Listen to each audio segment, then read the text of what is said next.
স্থানীয় সরকার পরিষদ বাংলাদেশের মতো দেশের জনগণের সরকারি সহায়তা বা সুযোগ সুবিধা সবচেয়ে বেশি পেয়ে থাকে। এদেশের স্থানীয় সরকার পরিষদ এর মধ্যে রয়েছে ইউনিয়ন পরিষদ, উপজেলা পরিষদ, জেলা পরিষদ এবং সিটি কর্পোরেশন বা পৌরসভা। আমরা জানি যে বাংলাদেশের সবচেয়ে বড় শহর রাজধানী ঢাকার দক্ষিণ সিটি কর্পোরেশনের সেবা বেশ কিছুদিন ধরে বিঘ্নিত হচ্ছে। এই বিঘ্নিত হওয়ার কারণ নতুন মেয়রের শপথ এবং শপথ না নেয়া। আসলে এই যে শপথের বিষয়টি আসলে সেবা দান নাকি ক্ষমতা, এই বিষয় নিয়ে আমরা আলোচনা করব। আমাদের মাঝে উপস্থিত আছেন বিশিষ্ট বিশ্লেষক ইঞ্জিনিয়ার রেজাউল করিম, জাতীয়তাবাদী গবেষণা কেন্দ্রের চেয়ারম্যান। আমাদের মাঝে লন্ডন থেকে যুক্ত হচ্ছেন বিশেষজ্ঞ বিশ্লেষক আলিয়ার হোসাইন। আপনি জানেন যে বাংলাদেশের রাজধানী সবচেয়ে বড় শহর এবং যেই শহরটি সেবাদানের জন্য দুটি ভাগে ভাগ করা হয়েছে, ঢাকা উত্তর এবং ঢাকা দক্ষিণ। ঢাকা দক্ষিণ ঢাকার আসল শহর বলা যায়, পুরনো শহর, সেখানে সেবাদান চরমভাবে বিঘ্নিত হচ্ছে। কারণ সিটি কর্পোরেশনের যে কাজ সেখানে আমরা জানি যিনি নিয়ন্ত্রণ করেন পৌরপিতা, বাংলায় যদি বলে থাকি সেই পৌরপিতা পদে শপথ নিয়ে একটি জটিলতা তৈরি হয়েছে। আপনি নিশ্চয়ই অবগত আছেন বিষয়টি। আপনি এই যে সেবা না ক্ষমতা কিভাবে বিশ্লেষণ করবেন?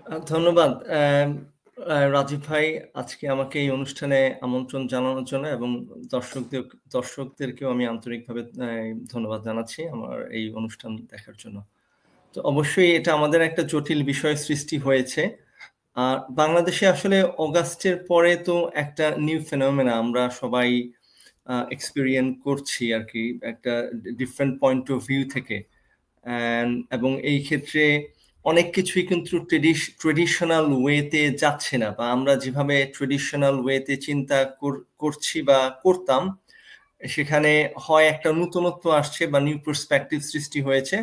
এবং অনেক ক্ষেত্রে এখানে কিছু পজিটিভ এবং নেগেটিভ, যে কোনো জিনিসেরই তো আসলে দুইটা দিক থাকে। কিছু পজিটিভ ইম্প্যাক্টও আছে, কিছু নেগেটিভ ইম্প্যাক্টও আছে। তো ইঞ্জিনিয়ার ইশরাকের ব্যাপারে যে বিষয়টা হচ্ছে যে অবভিয়াসলি এখানে তার পাস্ট ইলেকশনে একটা কমপ্লেক্সিটি ছিল, যেটা আমরা দেখেছি যে ফ্যাসিস্ট সরকারের আমলে তাকে তার প্রচন্ড বা অনেক সমর্থক থাকার পরেও তাকে সেখানে, আমি জানি না আমার এখানে ভিডিওটা অন অফ করছে। আচ্ছা, তার যথেষ্ট আমরা সবকিছু ঠিক আছে, প্রফেসর আলিয়ার সব ঠিক আছে। ওকে, তার সমর্থক থাকার পরেও সেখানে তাকে বসতে দেওয়া হয় নাই বা তার সেই ইলেকশনটাকে জটিল করা হয়েছিল। তো সেই ক্ষেত্রে একটা কোয়েশ্চেন মার্ক এখানে, যে যেহেতু 5ই অগাস্টের পরে আমরা একটা ইন্টারিম গভর্নমেন্ট পেয়েছি, তো তার যে রাইট যেটা ছিল সেটা কিভাবে এখন রিগেইন করবে, তো এটা একটা প্রশ্ন। আর আরেকটা ব্যাপার হচ্ছে যে বর্তমান সময়ে আমরা দেখেছি যেহেতু কোর্ট থেকে অর্ডার দেওয়া হয়েছে, গ্যাজেট প্রকাশ করা হয়েছে এবং মানে নির্বাচন কমিশন গ্যাজেট প্রকাশ করেছে এবং কোর্ট থেকেও তাকে শপথ নেওয়ার জন্য বলা হয়েছে, তো সেই ক্ষেত্রে তাকে কেন বাধা দেওয়া হচ্ছে, এটা একটা ক্রিটিক্যাল কোয়েশ্চেন। সেই ক্ষেত্রে আবার এলজিআরডি উপদেষ্টা আমরা দেখেছি যে উনিও সেখানে মন্তব্য করেছেন এবং তাদের কিছু অপিনিয়ন দিয়েছেন তারা। তো প্রশ্নটা হচ্ছে যদি সেই নিয়মের বাইরে আমরা অনেক কিছু করে থাকি, তাহলে কিভাবে লেজিটিমেসি মেনটেন করে আমরা এই নতুনত্বকে অ্যাকোমোডেট করব। এখন আমরা যদি কোর্ট অর্ডারকেও না মানি বা অবজ্ঞা করি, তো সেখানেও এটার ইম্প্যাক্টটা কিরকম হয়। আবার আরেকটা হচ্ছে নির্বাচন কমিশন যদি গ্যাজেট প্রকাশ করে, সেই গ্যাজেট অনুযায়ীও যদি আমরা তাকে প্রসিড করতে না দেই, এটারও তো একটা কনসিকুয়েন্সেস রয়ে যায়। আবার আরেকটা ব্যাপার হচ্ছে সিভিক প্রেশার, যে সিটি কর্পোরেশনের যে সিভিক প্রেশার, সেখানে যারা যেই সিটি কর্পোরেশনে আছে ডিএসসিসি, সেখানে অর্ডিনারি পিপল, তাদের যে ক্রাই, তাদের যে নিড, এবং আমি আজকে অনুষ্ঠানের আগে আমার নিজেকেও তো কিছু রিসার্চ করতে হয়েছে এবং আমি ফাইন্ডিংস দেখে অবাক হলাম যে যেখানে অনেক কর্মচারী বা সিটি কর্পোরেশনের ওয়ার্কার্স বা যারা বিভিন্ন লেয়ারে কাজ করে এবং ইউনিয়ন, তারা পর্যন্ত স্ট্রাইক করছে তার জন্য। So it's a very delicate situation that একদিকে আমরা আইনের কথা বলছি, আবার আরেকদিকে আমরা নির্বাচন কমিশন গ্যাজেট দিয়েছে, আবার আরেকদিকে আমরা বলতেছি যেহেতু সবগুলো সিটি কর্পোরেশনের মেয়রকেই মানে এই 5ই অগাস্টের পরে যেহেতু মোস্টলি অ্যাপয়েন্টেড বাই হাসিনা, তাদেরকেই করা হয়েছে। Ishaq was not appointed. Ishaq was actually full pack. Engineer Ishaq supposed to go ahead, but then he didn't get the opportunity. তো এখন এই ব্যাপারটা আসলে কমপ্লেক্স। তো এখন আমার মনে হয় যে আমাদের এখন দেখতে হবে লোকাল পার্সপেক্টিভ থেকে, যে আসলে এখন যদি আমরা চিন্তা করি যে কোথায় কি হচ্ছে বা উন্নত দেশগুলো, অনেক সময় আসলে অনেক কিছু আছে যে আমরা হয়তো অনেক কিছু মানে প্রথাগত বা আপনি যদি এরকম বলে যে থিওরিটিক্যাল পার্সপেক্টিভে মিলবে না, এটার ক্যালকুলেশনটা আসলে এভাবে হয় না, হচ্ছে না। তো তখন ওই জিনিসটা আমরা কিভাবে টেইলর করতে পারি যে লোকাল নিডসটাও যাতে ফুলফিল হয়, লোকাল ডিমান্ডটাও যাতে অ্যাডজাস্টমেন্ট করা যায়, অ্যাট দ্য সেম টাইম আমরা লোকালি তাকে কিভাবে অ্যাকোমোডেট করতে পারি, বা হলিস্টিক পয়েন্ট অফ ভিউ থেকে যে এখানে কিছু অ্যাডজাস্টমেন্ট যদি বিভিন্ন জায়গায় করতে হয় তাহলে সেই অ্যাডজাস্টমেন্টটা করে আমরা এটাকে একটা কিভাবে লেজিটিমেসি দিতে পারি। তো আমি মনে হয় যে সেই ক্ষেত্রে আমি বলবো যে এখানে একটা ব্যালেন্সিং এর ব্যাপার আছে, একটা ডায়ালগের প্রয়োজন আছে, যেহেতু নির্বাচন কমিশন গ্যাজেট প্রকাশ করেছে এবং কোর্ট থেকেও অর্ডার দেওয়া হয়েছে। সেক্ষেত্রে আমার মনে হয় যে আর যেহেতু ইশাক সাহেবের যারা পন্থী আছেন বা যারা সিটি কর্পোরেশনে তার সমর্থক গোষ্ঠী এবং যারা ওয়ার্কারও আছেন তারাও স্ট্রাইক করেছেন, তো এই ক্ষেত্রে তো অবশ্যই সিটি কর্পোরেশনের আরো যারা অন্যান্য অর্ডিনারি সিটিজেন আছে সেই সার্ভিসগুলি, বিভিন্ন সেক্টরের সার্ভিসগুলি বাধাগ্রস্ত হচ্ছে, এটা অবশ্যই একটা নেগেটিভ সাইড। তো আমার মনে হয় এইভাবে চলতে না দিয়ে আমরা দ্রুত ইশাক সাহেবের সাথে এবং ইঞ্জিনিয়ার ইশাক এবং আমাদের উপদেষ্টা আসিফ সাহেব এবং আরো যারা রিলেভেন্ট বডি আছে, I think they should sit down immediately and close these complex situations and go ahead for a solution.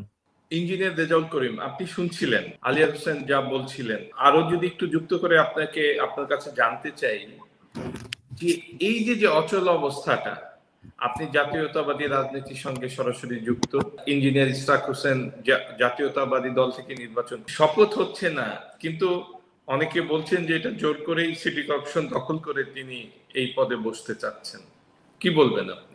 Rajib ভাই, আজকে এটা কিন্তু একটা বড় ইস্যু বা বড় ঘটনা বাংলাদেশের রাজনীতিতে, কারণ আপনি আগেই বলেছিলেন যে বাংলাদেশের সবথেকে বড় সিটি কর্পোরেশন এবং মূল city corporation Dhaka city corporation দক্ষিণ নিয়ে যে অচল অবস্থা সৃষ্টি হয়েছে, এবং আপনি এই সঙ্গে সঙ্গে স্থানীয় সরকারের বিভিন্ন প্রতিষ্ঠান নিয়ে আলোচনা করছিলেন, ইউনিয়ন পরিষদ থেকে শুরু করে উপজেলা পরিষদ, পৌরসভা, সবগুলোই 8ই আগস্ট 2024-এর পরে বাতিল ঘোষণা করা হয়েছে। যারা মেয়র পদে, চেয়ারম্যান পদে বা নির্বাচিত তথাকথিত তাদেরকে এই অন্তর্বর্তীকালীন সরকার বাতিল ঘোষণা করেছিলেন। কারণ আপনি জানেন যে আপনার বাংলাদেশে নির্বাচনের কোনো পরিবেশ ছিল না। বিশেষ করে আজকে যে আমরা আলোচনা করতেছি যে দুইটি সিটি কর্পোরেশন ঢাকা উত্তর দক্ষিণ, এখানে কোনো যে সর্বশেষ নির্বাচন জনগণ ভোট দিতে পারে।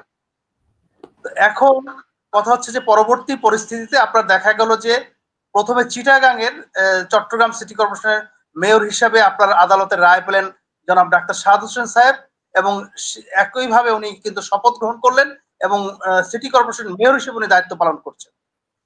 পরবর্তীতে ইশরাক সাহেবকেও আপনার আদালত মেয়র ঘোষণা করে, যেটা চ্যালেঞ্জ হয়েছে এবং অ্যাপিলেট বিভাগেও চ্যালেঞ্জ হয়েছে।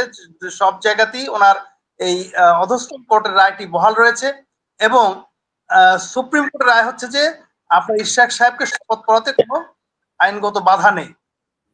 তো আপনার দেখা গেল যে আপনার এই ঢাকা সিটি কর্পোরেশন দক্ষিণে আপনার বর্তমান সরকার একটা ইউটার্ন দিলেন। তারা প্রথম থেকেই গড়িমসি করলেন, যেটা চিটাগাঙে হয়নি, কিন্তু সেটা আমরা ঢাকা সিটি কর্পোরেশন দক্ষিণে দেখতে পেয়েছি। এখন যেটা হচ্ছে যে ইশরাক সাহেবের যারা সমর্থক বা যারা আপনার ঢাকার সিটির অধিবাসী বা রাজনৈতিক বিশ্লেষক, তাদের মতে যে এটা একটা ষড়যন্ত্র, একটা কনস্পিরেসি, অথবা এটা বিএনপিকে একটা বেকায়দায় ফেলার একটা অভিযোগ। এবং এর বাইরে আরো একটা অভিযোগ আছে যে আপনি জানেন যে ঢাকা সিটি কর্পোরেশন উত্তরে একজন বিতর্কিত প্রশাসক নিয়োগ করা হয়েছে, দক্ষিণেও এরও একই রকম, এবং এখানে অনেক লেনদেনের অভিযোগ পাওয়া যায়। তো দেখা গেছে যে এই সব লেনদেনের পিছনে আবার কিছু বিনিয়োগকারীও আছেন, সেই বিনিয়োগ ফেরত দেওয়ার জন্য আপনার তাদেরকে একটা নির্ধারিত সময় এখানে থাকতে হবে।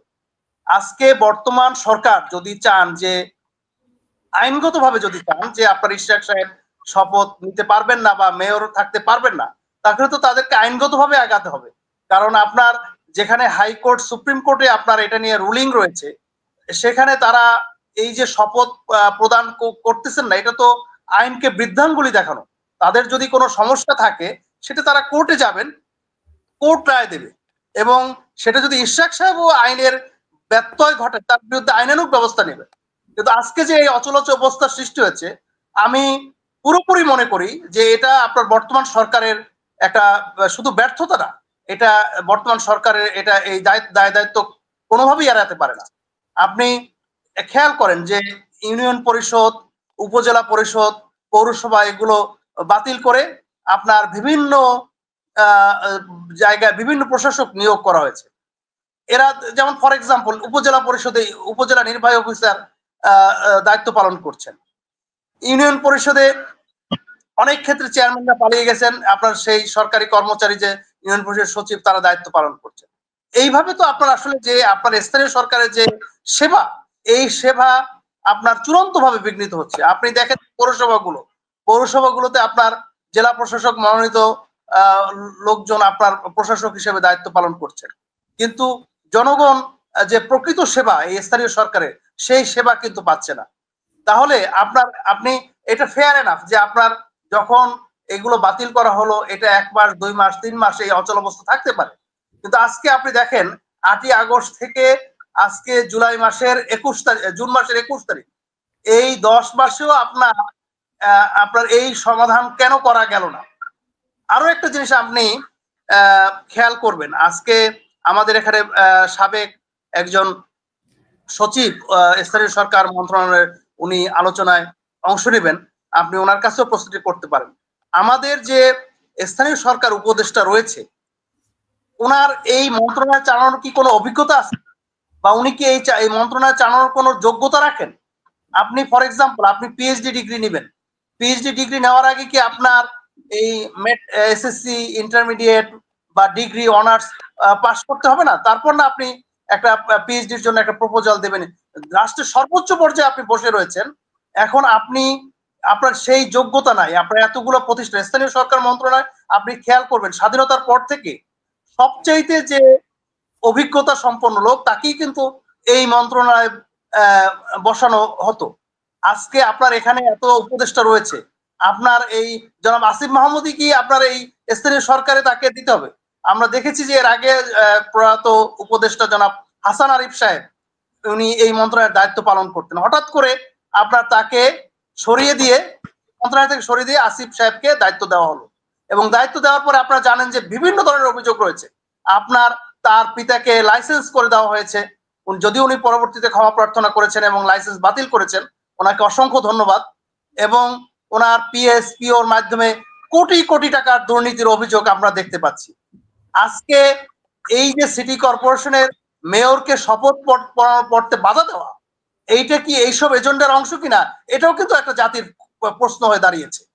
কারণ যদি ইশরাক সাহেব আইনগতভাবে আপনার মেয়র হতে না পারেন, তাহলে ওনাকে আপনার আইনগতভাবেই মোকাবেলা করবেন। আজকে উনি আপনার কোর্ট থেকে রায় নিয়ে এসেছেন, আপনার হাইকোর্টে তার বিরুদ্ধে করা হয়েছে, ওই রায়ের বিরুদ্ধে রিট করা হয়েছে, সুপ্রিম কোর্টে যাওয়া হয়েছে, সব জায়গাতেই তো আপনার এই বিষয়টিকে কনসিডারেশন করা হয়েছে। তারপরেও কেন আজকে তাকে শপথ পড়তে দেওয়া হচ্ছে না? এখন বলা হচ্ছে যে উনি গায়ের জোরে সিটি কর্পোরেশন দখল করে উনি দায়িত্ব পালন করতে চান। এই কথাটি কিন্তু একটা চরম, আমি মনে করি যে এটা আদালত অবমাননার সমান। আদালত ওনাকে রায় দিয়েছেন, ইলেকশন কমিশন গেজেট যারা অথরিটি, আপনার এই স্থানীয় সরকার উপদেষ্টা তো অথরিটি না, অথরিটি হচ্ছে আপনার ইলেকশন কমিশন। ইলেকশন কমিশন থেকে গেজেট করে ওনাকে মেয়র হিসেবে ডিক্লারেশন দেওয়া হয়েছে। তো আপনার সেখানে যে স্থানীয় সরকার, সেটা যে আপনার এখন পর্যন্ত শপথ পড়াননি, এটাই তো আইনের ব্যত্যয় ঘটেছে। হ্যাঁ, স্থানীয় সরকার যেটা করতে পারতেন, যদি আপনার সেরকমই আপনার এরকম তার কনসার্ন থাকতো, তাহলে শপথ পড়িয়ে পরে উনি বাতিল করতে পারতেন। উনি তো আপনার শপথই পড়তেন না, এটা তো উনি আইনকে বৃদ্ধাঙ্গুলি দেখাচ্ছেন। এখন যদি এই এই অন্যায়, এই বেআইনি অ্যাক্টের বিরুদ্ধে জনগণ আবার আন্দোলনে নামে, এটা কিন্তু দোষ দেওয়া যায় না। আজকে সিটি কর্পোরেশনের যে আপনাদের আলিয়ার ভাই বললেন যে আপনার ওখানকার অনেক কর্মকর্তা কর্মচারী এই আন্দোলনের সঙ্গে একাত্মতা ঘোষণা করেছেন, এবং আপনার ঢাকার দক্ষিণের জনগণ তাদের সঙ্গে একাত্মতা ঘোষণা করেছেন। কিন্তু এই আন্দোলনের কারণে জনগণ যে আপনার ক্ষতিগ্রস্ত হচ্ছে বা তারা যে সেবা পাচ্ছে না, এটাও কিন্তু সত্যি। কারণ আজকে আপনি দেখেন জন্ম মৃত্যু সনদ, আপনার অনেক সময় অনেকের ইউনিভার্সিটিতে বা ভর্তির জন্য জন্ম সনদ লাগে, মৃত্যু সনদ লাগে, পাসপোর্টের জন্য লাগে। আজকে অন্যান্য নাগরিক সেবা দরকার, এর মধ্যে কোরবানি গেল, যদিও কোরবানিটিতে আপনার ভলান্টারিলি কিছু সার্ভিস আমরা দেখেছি, কিন্তু যে সেবা প্রতিষ্ঠান আপনার এই আপনার স্থানীয় সরকার প্রতিষ্ঠানগুলো এভাবে কিন্তু চলতে পারে না।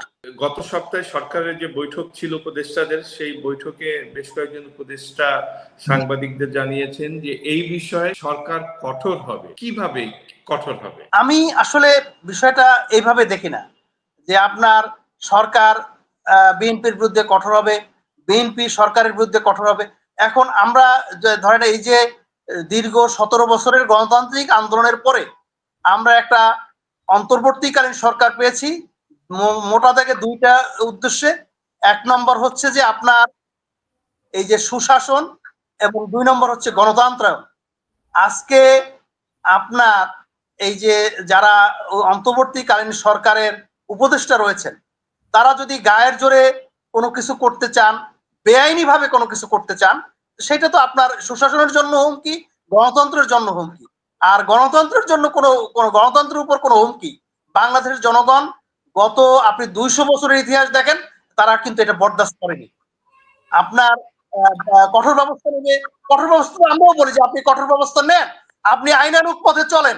আজকে ইশাক সাহেবকে ইলেকশন কমিশন গেজেট দিয়েছে, আপনার এত বড় দুঃসাহস হয় কোথা থেকে যে আপনি আজকে তাদেরকে শপথ পড়াচ্ছেন না? আপনি আপনি গো ধরে আছেন। হ্যাঁ, যদি আপনার কোনো আইনানুগ কোনো বিষয় থাকে যে আপনার ইশাক সাহেব বেআইনি ভাবে আপনার মেয়র পদ দখল করেছেন বা কোনো বেআইনি কিছু করেছেন, আপনি আইনানুগ ব্যবস্থা নেন না কেন? আপনি আইনের আশ্রয় নেন না কেন? আপনি আইনকে কেন বৃদ্ধাঙ্গুলি দেখান?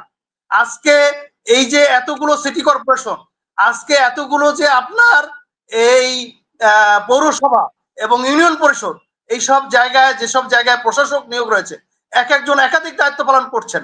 এরা কি এই দায়িত্ব পালন করে? যেমন মনে করেন ফর এক্সাম্পল অন্যান্য সিটি কর্পোরেশন গুলোতে আপনার বিভাগীয় কমিশনার প্রশাসকের দায়িত্ব পালন করছেন, সেখানে কিন্তু জনগণ সেবা পাচ্ছে না, কারণ বিভাগীয় কমিশনার ইটসেলফ তার কিছু দায়িত্ব রয়েছে। তারপর ধরেন ডিসি সাহেবরা পৌরসভার দায়িত্ব পালন করছেন। একটা জেলায় আপনি জানেন রাজীব ভাই যে আপনার 4টি-5টিও আপনার পৌরসভা রয়েছে কোন কোন জেলাতে। এখন একটা ডিসি সাহেব তার নিজস্ব দায়িত্ব পালন করে এরপর আবার পৌরসভার দায়িত্ব পালন করতে হচ্ছে। এইভাবে কি জনগণ সুবিধা পাবে? জনগণের দুর্ভোগ কতদিন দুর্ভোগ পাবে? আজকে আপনি দেখেন যে 8ই আগস্ট 2024 সালে আপনার এই সরকার শপথ গ্রহণ করলো, তারপর থেকে এই ব্যাপারে আপনার কেন ব্যবস্থা নেওয়া গেল না? কেন সিভিল সোসাইটি থেকে ইঞ্জিনিয়ার রেজাল্ট করিম, আমি আপনার কাছে আসবো। আলিয়ার হোসেনের কাছে জানতে চাচ্ছি যে রেজাল্ট করিম যেটি বলছিলেন, আলিয়ার হোসেন রেজাল্ট করিম যেটি বলছিলেন যে বিগত সরকারের নির্বাচন নিয়ে উনি কথা বলছিলেন, এবং স্থানীয় সরকার পরিষদের যে ধাপগুলো, যেমন ইউনিয়ন পরিষদ, জেলা পরিষদ, উপজেলা পরিষদ, পৌরসভা, সবই কিন্তু বাতিল করা হয়েছে বা নতুন নির্বাচন হয়ে নতুন নেতৃত্ব আসবেন। কিন্তু এখন কিন্তু সরকারি লোকজন, যারা ক্যাডারের লোকজন, যে রেজাল্ট বলছিলেন ডিসি, বিভিন্ন জায়গায় ডিসি, এডিসি এরা চালাচ্ছেন। তো এইটা তো ব্যাঘাত হবে স্বাভাবিক। এই সব ক্ষেত্রে গণতন্ত্রের সূতিকাগার যুক্তরাজ্যে আপনি থাকেন, সেইখানে কিভাবে চলে স্থানীয় সরকার পরিষদগুলো, এবং এরকম কোন জটিলতা কখনো তৈরি হয়? এই আমাদের তো আসলে বাংলাদেশ এখন যে সিচুয়েশনটা ফেস করেছে, এটা তো ভেরি এক্সট্রাঅর্ডিনারি সিচুয়েশন। যে 5ই অগাস্টের পরে আমাদের যে সিচুয়েশন, বা before the 5th of August, তো এইরকম ঘটনা কিন্তু পৃথিবীতে খুব বিরল, যে অর্ডিনারি পিপল, স্টুডেন্ট একটা সরকারের উপর বিরক্ত হয়ে, তার অপারেশন, অন্যায়, অত্যাচারে বিরক্ত হয়ে সেই সরকারকে উচ্ছেদ করেছে, বা সেই সরকার তাদের সেই ফোর্সকে ট্যাকেল না দিতে পেরে, মানে সবকিছু দিয়ে ট্যাকেল করতে না পেরে, I say they have escaped. হ্যাঁ, তারা পালিয়ে গেছে। তারপর এখন আমরা যে সিচুয়েশনটা ফেস করছি, এখানে it's a very delicate situation. আমরা যদি ওয়েস্টার্ন কান্ট্রি বা ইউরোপিয়ান পার্সপেক্টিভে বলি, এখানে কিন্তু ভেরি ডিসেন্ট্রালাইজড অ্যাপ্রোচ। এই স্থানীয় সরকারটা it plays a very vital role for the national development of a country. এখানে কিন্তু স্থানীয় সরকারকে যথেষ্ট পরিমাণে ফ্রিডম দেওয়া হয়, বাট জবাবদিহিতা থাকে। জবাবদিহিতা শুধুমাত্র যে সেন্ট্রাল গভর্নমেন্টের কাছে থাকে তাও না, স্থানীয় সরকারের জবাবদিহিতা লোকালি বিভিন্ন অর্গানাইজেশনের সাথেও থাকে। এমনকি এখানে স্থানীয় সরকার তারা বিভিন্ন ট্রেড ইমপ্রুভমেন্ট, ট্রেড স্ট্যান্ডার্ড এগুলো রেগুলেট করে, যে অনেক কাজ আসলে থেকে যায়, যে একটা দেশের আসলে উন্নয়নের জন্য স্থানীয় সরকারের অবদান অপরিহার্য, যেটা আমাদের এখানে আছে। বাট এনিওয়ে, আমি বলতে চাচ্ছি না যে এটা রিপ্লিকেট করা বা এটা ডুপ্লিকেট করা রাতারাতি সম্ভব ইন বাংলাদেশ বা এই ধরনের, কিন্তু আমরা যে উদ্দেশ্য নিয়ে আগাচ্ছি, আমাদের যে ক্রাই, আমাদের যে নিডটা, যে how long we should be suffering with bad policies or poor governance, আমরা একটা সুন্দর দেশ করতে চাই সবাই মিলে, এবং সে আকাঙ্ক্ষা নিয়েই ছাত্ররা এবং সব রাজনৈতিক দলরা একত্রিত হয়ে আওয়ামী ফ্যাসিবাদ থেকে দেশকে মুক্ত করেছে। তো এখন আমরা এই স্থানীয় সরকারকে যদি একটা সুন্দর রূপরেখা, একটা স্ট্যান্ডার্ড প্রসিজিওর বা এটাকে সুন্দর করে না সাজাতে পারি, সেক্ষেত্রে কিন্তু আমাদের আবার এই জটিলতাগুলো থেকেই যাবে। এবং রেজাউল ভাই যে কথাটা বললো, এখানে মানে ভেরি স্যাড যে আমাদের দেশটা আসলে এরকম, যে এখানে শুধুমাত্র যে পলিটিক্যাল ক্রাইসিস তাও না, আমলাদেরও প্রচন্ড ক্রাইসিস, এবং আমলাদেরও অনেক অসৎ উদ্দেশ্য রয়েছে। যেমন ডিসিএসপি, আমি নারায়ণগঞ্জের ছেলে, আমি নিজেই জানি যে নারায়ণগঞ্জের ডিসি জেলা পরিষদকে এখন ম্যানেজ করছে। How is it possible? Narayanganj itself is a complex situation. আমি এই কিছুদিন আগেও নারায়ণগঞ্জে ঘুরে এসেছি, মানে নারায়ণগঞ্জে 1 কিলোমিটার যেতে আপনার ঘন্টা লাগে। আমার বাসা থেকে আমি জাস্ট বাস স্টপে যদি ডিস্টেন্স চিন্তা করি 1 kilometer, I need an hour, মানে এরকম ট্রাফিক। ডিসিএসপির সাথে কথা হইলো, তারা অনেকটাই ভাই কিছু করার নাই, এটা নাই সেটা নাই। বাট আমি বলতে পারলাম না যে if you can't manage it, why don't you resign, why don't you accept it, তোমরা চলে যাও, তার মানে তো তোমাদের ইনক্যাপাসিটি। তো এটা এই জন্যই বললাম যে এইভাবে এখন আমাদের ইশরাক, ইঞ্জিনিয়ার ইশরাকের বা ডিএসসিসির যে পার্সপেক্টিভ, এটা আমি প্রথমে বলেছি, অনেক সময় অনেক কিছু ইন এ ডিফারেন্ট অ্যাঙ্গেলে হ্যান্ডেল করতে হয়। যেহেতু ইশরাকের কেসটা সেন্সিটিভ, একটা ডিফারেন্ট ইস্যু ছিল, যেটা অনেকটাই জুলাই আন্দোলনের সাথেও রিলেট করে, তো সেই ক্ষেত্রে তাকে আমরা একটা ডিফারেন্ট অ্যাঙ্গেলে চিন্তা করতে পারি। প্লাস যেখানে তার কোর্টের রায় আছে এবং ইলেকশন কমিশন গ্যাজেট প্রকাশ করেছে, সেই ক্ষেত্রে যদি আমাদের এলজিআরডি উপদেষ্টা, যে রেজাউল ভাইও যে কথাটা বললো, এখানে অনেক ব্যাপারও কিন্তু চলে আসে, যে উপদেষ্টা এবং তাদের ক্যাপাসিটি কতটুকু ম্যানেজ করার, তাদের স্ট্র্যাটেজিক ডেভেলপমেন্ট অ্যান্ড থিঙ্কিং, ওইগুলোও কতটুকু দূরদর্শিতা, এগুলোও কিন্তু চলে আসে। তো আমি ওই আলোচনায় না যাই, আমি জাস্ট সেটাই বলতে চাচ্ছি, যদি যে ইলেকশন কমিশন গ্যাজেট দিয়েছে সেখানে তো ইশরাকের কোনো ফল্ট নাই, ইঞ্জিনিয়ার ইশরাকের, তো ইলেকশন কমিশন গ্যাজেট দিয়েছে, গো অ্যাহেড, তখন engineer Ishraq should go ahead. এখন যদি উপদেষ্টা বা আমাদের ইন্টারিম গভর্নমেন্টের কোনো প্রবলেম থাকে, they should have a sit down with the election commission, হ্যাঁ guys, why did you give this wrong decision, তারা তাদের সাথে ডিল করবে, তাদের সাথে বসবে কোর্টে, তারা তাদের সাথে বসবে। এখন সেটা তো ইঞ্জিনিয়ার ইশরাকের সেই আউটকাম তো ইঞ্জিনিয়ার ইশরাক তাকে পার্সোনালি যাতে ওইটাকে মানে ব্যারিয়ার তৈরি করা, তখন তো জিনিসটা আবার এক ধরনের ফ্যাসিস্টের দিকে যাচ্ছে, যেটা আমরা দেখেছি বিগত সরকারের সময়, যে একটা ব্যক্তিগত পাওয়ার, বা আমি চেয়ারে বসেছি, I have this authority, I have this capacity, so I can block or I can open something if I want. তো আমি যেটা বলতে চাচ্ছি যে হ্যাঁ, এখানে কিছু ড্রব্যাকও কিছু আছে, যে যদি এখন এই সিটি কর্পোরেশনটা যদি এইভাবে থাকে, আমি ওই সিটি কর্পোরেশনে নাই, বাট আমি জানি যে আমার নিজের সিটি কর্পোরেশনও যে এখন মেয়র নাই, that is why also we need a democratic approach, election should be ASAP. যদি একটা ইলেকশন বা ডেমোক্রেসি আমাদের না থাকে, সেক্ষেত্রে এগুলো যত ডিলে করব, যত প্রলং করব, এই ক্ষেত্রে এই ধরনের ডিসি বা আমলা যারা আছেন বিভিন্ন জায়গায়, তারা আরো বেশি টাকা পয়সা মেক করবে, এবং যারা এগুলোর সাথে জড়িত থাকবে তারা আরো সুফল ভোগ করবে। বাট ভোগান্তিকার হবে আপনি রাজীব ভাই, আপনি একজন সিটিজেন, আমি আলিয়ার হোসেন, আমিও একজন সিটিজেন, রেজা ভাই আমরাও একজন citizen, we are suffering every day. হ্যাঁ, তারাও কিন্তু সিটিজেন, তারা সাফার করবে না, কারণ তাদের একটা ডাইরেক্ট গেইন আছে, হ্যাঁ, তাদের একটা ফাইন্যান্সিয়াল গেইন আছে, একটা স্ট্যাটাস গেইন আছে, যে কারণে তারা এই কম্প্রোমাইজটা করে। তো এখন আমরা উন্নত বিশ্বে এই ধরনের সিচুয়েশন গুলো অবশ্যই ল অ্যান্ড অর্ডারকে আমরা কখনোই ভায়োলেট করব না। যদি আমাদের করতে হয়, আমরা আমাদের তখন আরেক স্টেপ লিগ্যাল সাইডে চলে যাব, যারা এটাকে আইনগতভাবে রায় দিয়েছে আমরা তাদের এগেইনস্টে ওভাররুল করব। তো এখন যদি কিছু করতেই হয়, যেই যারা ছিল, যারা এই প্যানেলে ছিল, সেটা হতে পারে ইলেকশন কমিশন, সেটা হতে পারে court, rule of court order, যারা এই প্যানেলগুলোতে ছিল, they should openly sit down, they should openly discuss with them, they should openly bring this people, why did, তারা তাদের যুক্তি খণ্ডন করুক বা তারা তাদের রেশনাল দেখ, তারপরে আমরা বা তারা আরেক লেভেলে ডিসিশন নিতে পারে। এটা ছাড়া তো এই ডিসিশনটা বা এই ধরনের বিঘ্ন ঘটানো এখন এটা সাজে না। রেজাউল করিম যেটি বলছিলেন, রেজাউল করিম বিএনপি রাজনীতির সঙ্গে যুক্ত এবং ইঞ্জিনিয়ার ইশরাক হোসেন উনিও বিএনপি থেকে নির্বাচন করেছিলেন। এখন বলা হচ্ছে, বিএনপি বলছে যে বিগত নির্বাচনগুলো নিয়ে তাদের প্রশ্ন রয়েছে, একতরফা নির্বাচন হয়েছে, কোনো সুষ্ঠু নির্বাচন হয়নি। আবার সেই নির্বাচনের জোরেই উনি মেয়র হতে চাচ্ছেন। আমি এই জন্যই বলেছি যে এখানে তো কিন্তু দুইটা জিনিস। প্রথমত, ইশরাক যখন ওইখানে উইন করেছিল তখন কিন্তু এখানে রুলিং গভর্নমেন্ট যারা ছিল, হাসিনা, তারা কিন্তু ইশরাককে পুল করছে। So Ishraq did not have his right. তো আমি আপনার সাথে আমি ওই পয়েন্টটাও একটা ভ্যালিড পয়েন্ট, যে যেখানে যখন আমরা এই জিনিসটাকে ইনভ্যালিড করি আবার কেন রিভ্যালিডেট করবো। But at the same time এখানে কিন্তু একটা ডাবল কোয়েশ্চেন হয়ে যাচ্ছে, কারণ ইশরাক ওয়াজ অপ্রেসড, ইঞ্জিনিয়ার ইশরাক ওয়াজ অপ্রেসড, হি ওয়াজ পুল ব্যাক। তো এখানে কিন্তু এই দুই সাইডটা চলে আসে। তো এখন এই জন্য আমি প্রশ্নটা করেছি যে জুলাইয়ের গণ অভ্যুত্থানের পরেও যে অনেক পজিশন ক্রিয়েট হয়েছে, আমরা একটা অ্যাডজাস্টমেন্ট করেছি একটা নিউ বাংলাদেশ গড়ার জন্য। এবং ইঞ্জিনিয়ার ইশরাকের পপুলারিটি, এবং উনি কিন্তু এই 5ই অগাস্টের আন্দোলনের আগে আমি বলবো যে বিএনপি সরকার বা অপোজিশন পার্টি, এখানে কিন্তু অপোজিশন পার্টিও একটা দেশের উন্নয়নের জন্য গুরুত্বপূর্ণ ভূমিকা পালন রাখে। তো সেই ক্ষেত্রে this guy he has played a very vital role. সে কিন্তু তৎকালীন সময় বিভিন্ন সময় অপ্রেসড হয়েছে এবং পরবর্তীতে আন্দোলনের সাথেও ছিল। তো আমি মনে করি যে উনাকে অনেক অ্যাঙ্গেলেই এইটাকে একটা কি বলবো, যে এটাকে একটা রূপ দেওয়া যেতে পারে যে look, this is the situation as an extraordinary case, but at the same time he has the legitimacy, কারণ উনি তো আর কাউকে জোর করে এটা নিয়ে আসে নাই, কোর্টের রুল অর্ডার ছিল।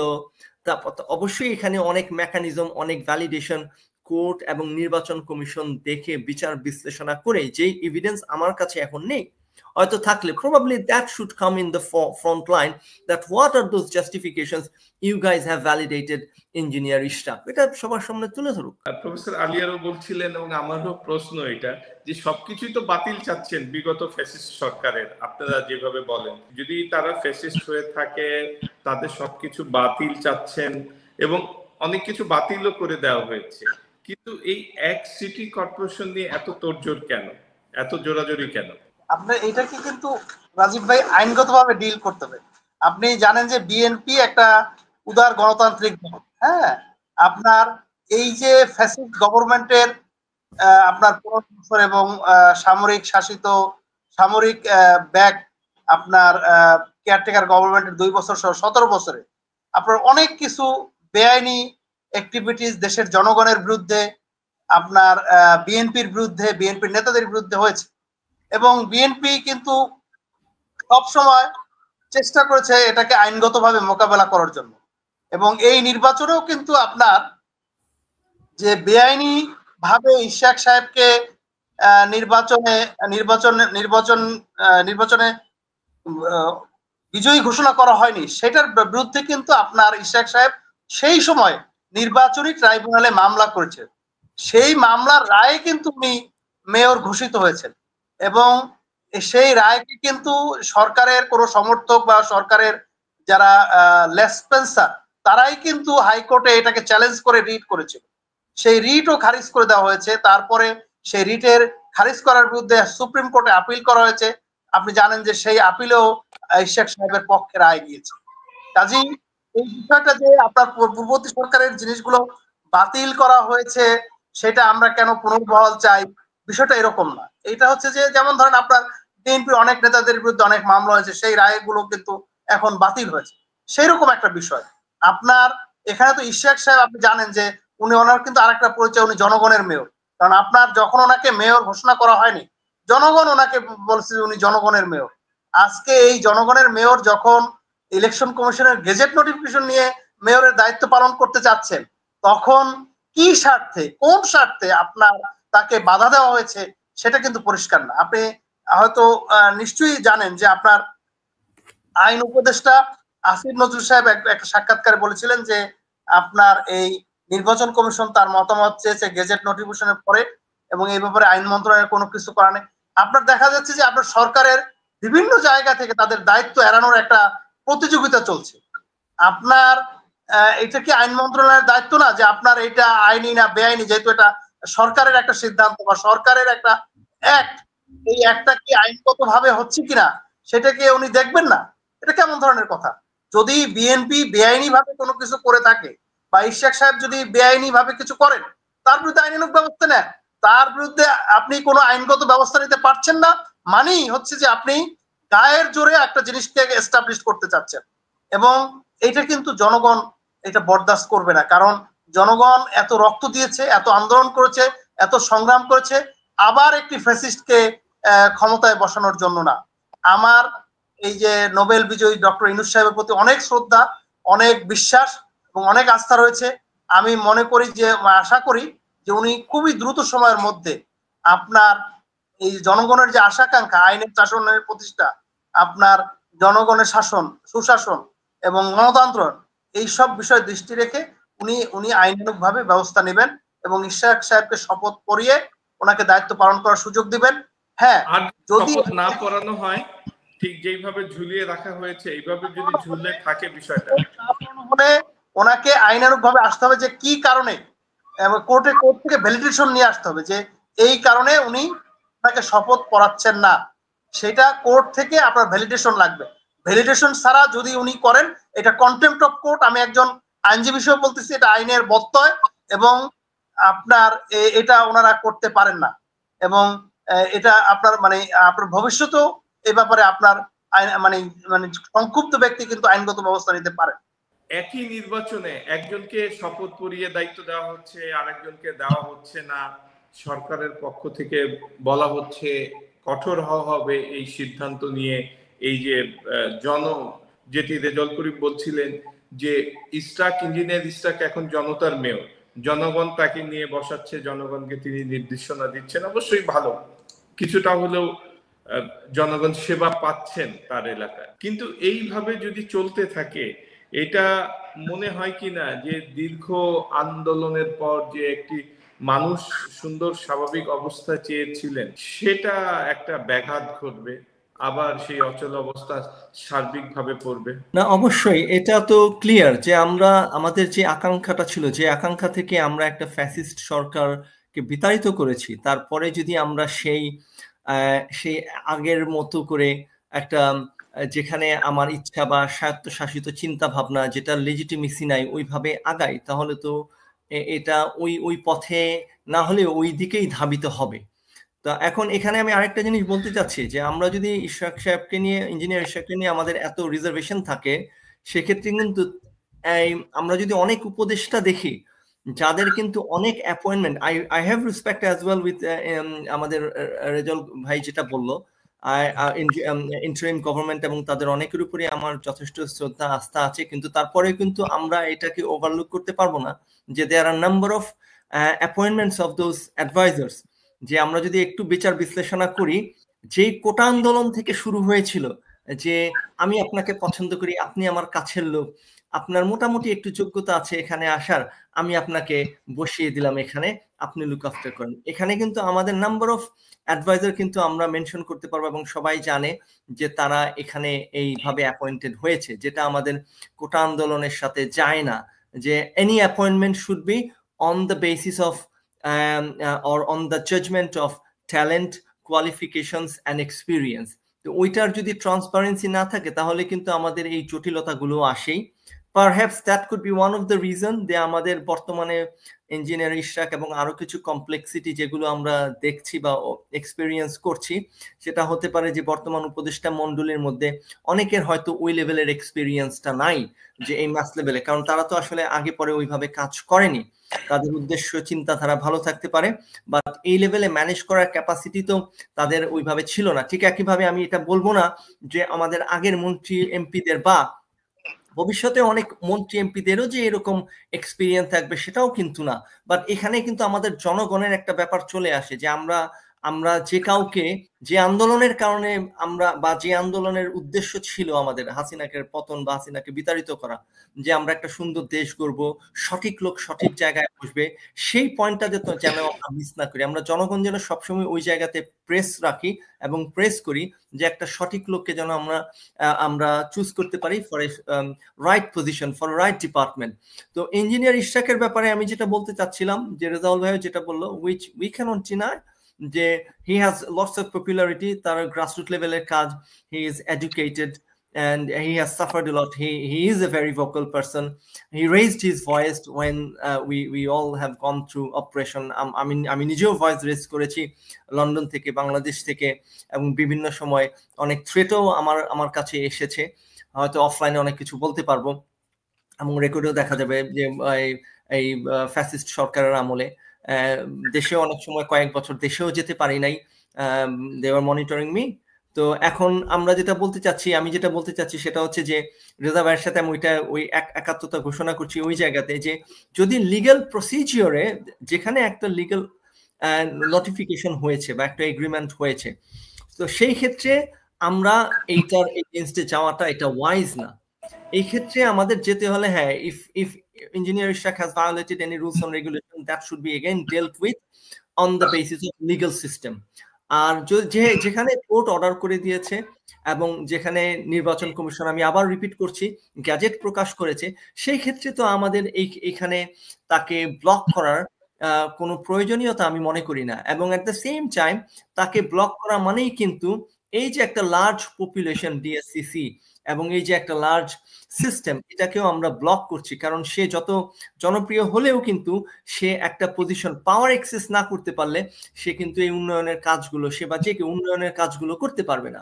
তো সেই ক্ষেত্রে বাংলাদেশের এই সিচুয়েশনে আমি মনে করি এই পাওয়ার এক্সেস বা এটাকে যেহেতু লেজিটিমেট ওয়েতে এটা হয়েছে, এখন তাকে আমাদের উচিত let him carrying on what he suppose to do, এবং এই ক্ষেত্রে তাকে ব্লক না করে আমরা অ্যাজ অ্যান এক্সেপশনাল কেস, বা আমরা যেভাবেই দেখি, যেহেতু এটার কেস ছিল আরো আগে থেকেই এবং ফ্যাসিস্ট গভর্নমেন্টই তাকে ব্লক করেছিল, তারপরে সে আবার আইনের মাধ্যমে এখানে এসেছে, এই পর্যায়ে এসেছে এবং রুলিং পেয়েছে এবং গ্যাজেট প্রকাশ হয়েছে, সেই ক্ষেত্রে he should carrying on activities and taking his position as a mayor।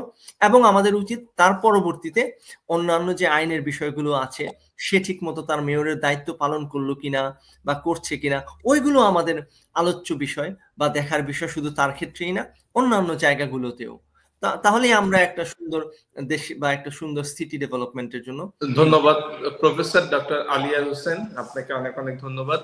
সরকার যদি, অনেকেই বলছিলেন যে কোনো সময় সিটি কর্পোরেশনের নির্বাচনের শিডিউল ঘোষণা করা হবে বা করবেন সরকার উপদেষ্টারা, বা নির্বাচন কমিশন যদি শিডিউল ঘোষণা করে সিটি কর্পোরেশন নির্বাচনের, তখন বিএনপি কি এটা যে আন্দোলনটি ইশরাক হোসেন করছেন সেটি আদায় করে নেবেন, নাকি তিনি আবার নতুন নির্বাচনের পথে হাঁটবেন? আজিম ভাই, আপনি নিশ্চয়ই জানেন যে বিএনপি কিন্তু অলরেডি ঘোষণা করেছে যে জাতীয় নির্বাচনের আগে অন্য কোনো নির্বাচন বিএনপি মানবে না। এটা কিন্তু একদম ডে ওয়ান থেকে BNP make their position very clear. কাজেই এই যে প্রস্তাবনা যে আপনার সিটি কর্পোরেশন নির্বাচনে ডিক্লেয়ার করবে ইলেকশন কমিশন, বা আপনার নির্বাচনের একটা চেষ্টা চালাবে, এটা কিন্তু অডাসিটি। এই কারণে আমি বলবো যে আপনার যে গণতন্ত্রের জন্য আমরা সংগ্রাম করলাম, আজকে কোন মহল তাদের ক্ষমতাকে প্রলম্বিত করার জন্য, দীর্ঘায়িত করার জন্য অনির্বাচিত পথে দীর্ঘদিন ক্ষমতায় থাকতে চাচ্ছেন, এটা কিন্তু this is not a very good sign. আপনার প্রধান উপদেষ্টার সঙ্গে আমাদের ভারপ্রাপ্ত চেয়ারম্যান জনাব তারেক রহমানের সঙ্গে একটি সফল বৈঠক হয়েছে এবং দুই পক্ষই একমত হয়েছেন যে ফেব্রুয়ারির মধ্যে নির্বাচন করা সম্ভব। এবং অন্যান্য রাজনৈতিক দলগুলো, ইভেন যে জামাত ইসলামী আপনার ঐক্যমত্য কমিশনে আপনার বৈঠকে অংশগ্রহণ থেকে বিরত ছিল প্রথম দিন, তারাও কিন্তু আপনার এই নির্বাচন করার প্রস্তাব করেছিল সর্বপ্রথম। তো সুতরাং সব রাজনৈতিক দল প্রয়োজনীয় সংস্কার শেষে আপনার এই জাতীয় নির্বাচনটা কিন্তু আপনার ফেব্রুয়ারির মধ্যে করতে চায়। আর এই সময়টাতে জনগণের সেবা যাতে বিঘ্নিত না হয়, সেই জন্য যারা দল নিরপেক্ষ আছে এইসব প্রশাসক নিয়োগ সরকার চাইলেই করতে পারে। আর ইশাক সাহেবের বিষয়টা তো আমি বারবার বলেছি যে এটা একটা আইনগত বিষয়, মানে আইনের প্রতি শ্রদ্ধা রেখে আইনগতভাবে সরকারকেও আগানো উচিত, ইশাক সাহেবও আগানো উচিত, এবং ইশাক সাহেব সমস্ত আইনগত বিষয়গুলো মানে আপনার পার করে উনি ইলেকশন কমিশনের গেজেট নোটিফিকেশন নিয়ে এসেছে। আজকে কিন্তু এই যে আপনার ইলেকশন কমিশনের গেজেট নোটিফিকেশনকে বিভ্রান্তকরী দেখানো সরকারকে, এটাও কিন্তু স্বাধীন ইলেকশন কমিশনের পথে একটা অন্তরায়, এটাও কিন্তু একটা সিগন্যাল। এটাও কিন্তু বর্তমান সরকারকে ভাবতে হবে যে আমরা ইলেকশন কমিশনকে প্রভাবিত করছি কিনা, তাদের কাজে বাধাগ্রস্ত করছি কিনা। আমরা কিন্তু একটা স্বাধীন ইলেকশন কমিশন চাই, আমরা অতীতের মতো এরকম মানে সরকারের ধ্বজাধারী ইলেকশন কমিশন চাই না। আপনার আজকে ইলেকশন কমিশনের গেজেট নোটিফিকেশনকে সরকার শ্রদ্ধা জানিয়ে অবিলম্বে শপথের ব্যবস্থা করবে, এবং এই স্থানীয় সরকার নির্বাচনের কথা চিন্তা না করে কিভাবে জাতীয় সংসদ নির্বাচন দ্রুততম সময়ের মধ্যে করা যায় এবং এর জন্য যে প্রয়োজনীয় সংস্কার করা দরকার সেই বিষয়ে তারা মনোযোগ দিবে। আমরা কিন্তু আরেকটা জিনিস লক্ষ্য করছি যে আপনার এই সংস্কারের দিকে তাদের যতটা না মনোযোগ, দেখা যাচ্ছে যে তাদের সুযোগ সুবিধা এবং অন্যান্য বিষয়ে তাদের মনোযোগ অত্যন্ত বেশি। এটাও কিন্তু আপনার খুব দৃষ্টিকটু। আজকে আপনি নির্বাচনটা একটা বিষয় যে যেখানে জনগণ 16 বছর 17 বছর মানে সঠিকভাবে ভোটাধিকার প্রয়োগ করতে পারেনি বা তাদেরকে ভোট দিতে দেওয়া হয়নি, অথবা ভোটকে ভিন্নভাবে প্রভাবিত করা হয়েছে। আজকে আপনার লেভেল প্লেইং ফিল্ডকে করার পরিবর্তে আপনার যেখানে আপনার নির্বাচনকে দীর্ঘায়িত করা বা নির্বাচনকে বাধাগ্রস্ত করার চিন্তা করা হচ্ছে, সেটি কিন্তু জনগণ মেনে নেবে না। আমি আবারও ধন্যবাদ আপনাকে, ধন্যবাদ অনেক সময় দিয়েছেন। ধন্যবাদ প্রফেসর আলিয়ার হোসেন।